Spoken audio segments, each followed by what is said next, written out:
In the 6th century CE, Arabia was a polytheistic society with many gods and goddesses worshipped by different tribes and communities. Prophet Muhammad, peace be upon him, was born into a family of merchants who were active in the trade routes throughout Arabia, and he was exposed to the religious beliefs and practices of many different communities during his travels. Prophet Muhammad, peace be upon him, was often conflicted about the beliefs and evil practices of his people. Around the age of 40, he started to experience visions that would come true. During that time, he frequently meditated in the cave of Hira, located on the outskirts of Mecca. But on one fateful night in 610 CE, while in solitude at the cave of Hira, the revelation of the glorious Quran began. The Night of Glory, which Muslims refer to as Laylatul Qadr, is a night that marks the revelation of the Quran to Prophet Muhammad, peace be upon him, by the angel Jibreel. Allah revealed the glorious Quran in parts over a period of 23 years to the Prophet. However, the first revelation happened on the Night of Glory and marks a significant moment in the founding of Islam. The exact date of the Night of Glory is unknown. However, it is known that it is one of the odd nights of the last 10 nights of Ramadan, the 9th month of the lunar year. It is considered the holiest and most significant night for Muslims, who spend entire nights in prayer and devotion, hoping to earn its blessings. The Revelation.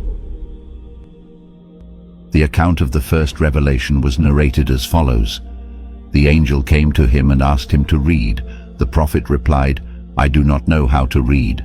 The Prophet added, "The angel caught me forcibly and pressed me so hard that I could not bear it anymore. He then released me and again asked me to read, and I replied, 'I do not know how to read.' Thereupon he caught me again and pressed me a second time till I could not bear it anymore. He then released me and again asked me to read, but again I replied, 'I do not know how to read.'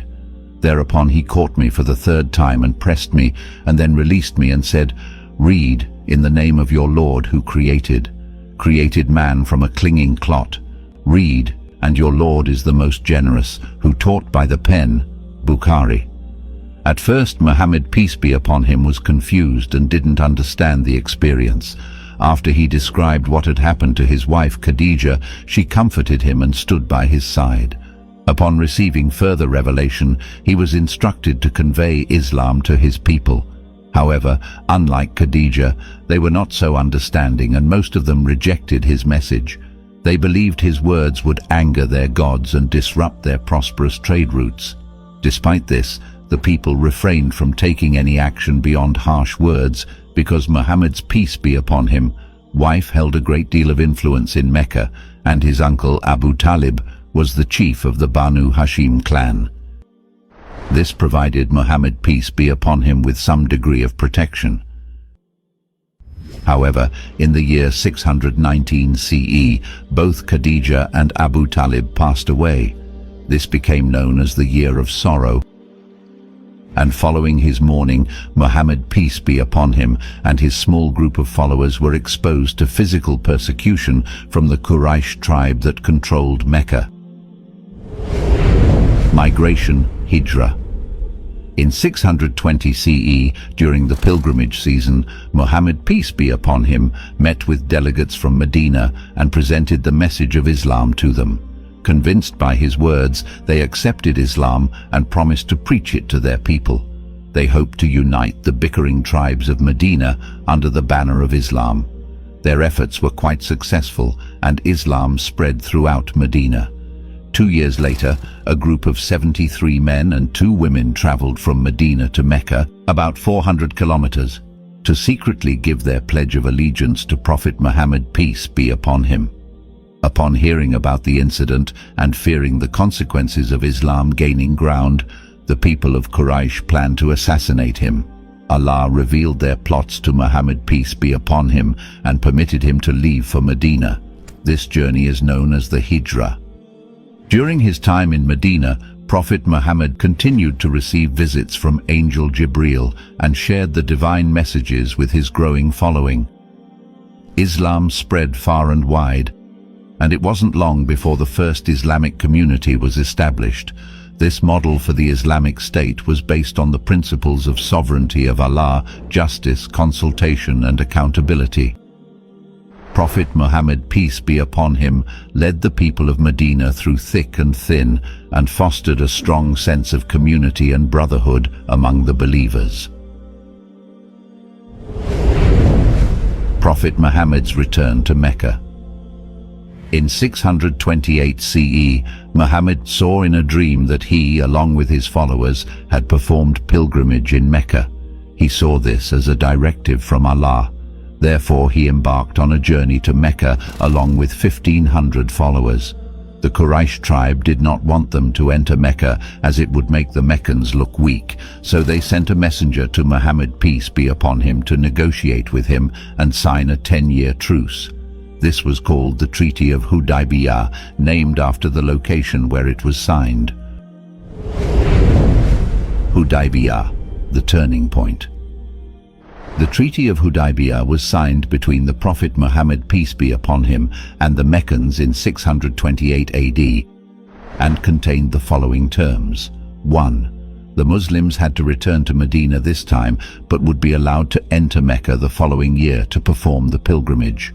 2. The Muslims would not be allowed to carry any weapons with them on the pilgrimage except sheathed swords in their bags for self-defense. 3. Any Meccan who wished to join the Muslims and migrate to Medina would have to be returned to Mecca, but any Medinan who wished to join the people of Mecca and migrate to Mecca would not be returned. 4. The two sides would refrain from any hostilities or violence for the duration of the treaty. 5. Other tribes were allowed to join the treaty with them and choose where their allegiance lied. Importance of the treaty. The Treaty of Hudaybiyah was a significant moment in Islamic history for several reasons. Firstly, it allowed the Muslims to perform the pilgrimage to Mecca, which was a sacred duty for all believers but had been denied to them for many years. This was a major symbolic victory for the Muslims and helped to boost their morale and confidence. Secondly, the treaty marked a turning point in the conflict between the Muslims and the Meccans. The truce allowed both sides to step back from the brink of war and gave them an opportunity to negotiate a peaceful resolution to their differences. Thirdly, the treaty demonstrated the Prophet Muhammad's skill as a negotiator and his commitment to finding peaceful and practical solutions to conflicts. The terms of the treaty were not entirely favorable to the Muslims, however. Prophet Muhammad, peace be upon him, understood that this was the best possible outcome at the time and was willing to make concessions for the sake of peace. Lessons for Muslims today. The Treaty of Hudaybiyah holds many important lessons for Muslims today. Firstly, it teaches us the importance of patience, perseverance, and trust in Allah's plan. The Muslims had been struggling for many years to establish their religion and faced numerous obstacles and setbacks along the way. However, they did not give up hope, and eventually their patience and perseverance paid off. At a time when Arabian tribes were divided and often in conflict, Muhammad, peace be upon him's message of monotheism and social justice resonated with many.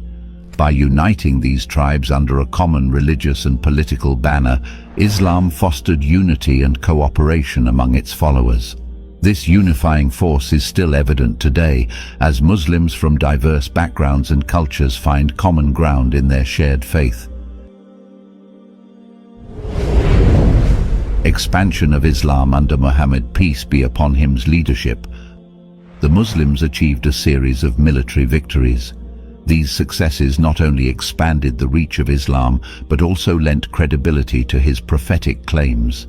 As the Muslim empire grew, so too did the influence of Islam, which ultimately led to its establishment as a major world religion. Prophet Muhammad, peace be upon him's teachings emphasized the importance of tolerance towards people of other faiths. Communities that formed alliances with the Muslims were not only afforded protection, they were also allowed to practice their rituals and apply their own laws when solving disputes among themselves. The diverse and thriving society that resulted from this coexistence allowed for the exchange of ideas and the flourishing of art, science, and culture. Prophet Muhammad's death. Muhammad, peace be upon him, passed away in 632 CE. During his 23 years of prophecy, he not only established the 5 pillars of Islam, the testimony of faith, the prayer, the obligatory charity, the fasting, and the pilgrimage to Mecca, but left behind the blueprint for the submission of one's will to the Creator, the Sunnah. The Sunnah is a compilation of Prophet Muhammad's guidance and practices that Muslims adhere to in all aspects of their lives. It is integral for Islamic law and is second in importance only to the Quran.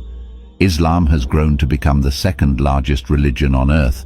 Thus, Prophet Muhammad's legacy continues to shape the lives of billions of people across the globe, ensuring that the influence of the Prophet remains relevant in today's world.